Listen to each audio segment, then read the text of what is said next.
Сегодня, 21 марта, начались соревнования чемпионата республики по бильярдному спорту в дисциплине динамичной пирамиды. В нем участвуют 105 спортсменов из разных уголков республики, представители свыше 10 вузов. И особенность сегодняшнего соревнования заключается в том, что мы проводим его по 4 категориям. Это абсолютная, среди женщин, возрастная категория 40-50 лет и возрастная категория свыше 50 лет. Чемпионат будет проходить на 4 площадках. Это будет проходить здесь, в Лемане, в Мегаполисе, в Дохсуне и в Триумфе. Ну и по итогам этого чемпионата 4 лучших спортсмена будут представлять нашу республику на чемпионате России.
Вот недавно прошел у нас чемпионат республики среди юношей, там девушки участвовали тоже. И у нас есть такие ребята, в свои 9-10 лет по 5 шаров подряд забивали. Это на самом деле очень перспективно. Вот за ними будущее. Ну, также еще приехало с Тампонского улуса 6 человек, и один из них стал победителем этого чемпионата. Необходимо отметить, что в абсолютном первенстве неизменный чемпион республики, он еще раз подтвердил это звание в этом году, это Александр Чепиков. Так?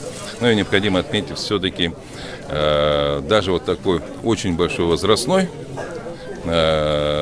представлены, да, очень разных людей возрастов, но все они увлечены вот этой игрой, которая требует от людей собранности, точности, умения определить удары, направления. То есть она требует все-таки определенных навыков от людей, почему она и привлекает своих любителей этого спорта.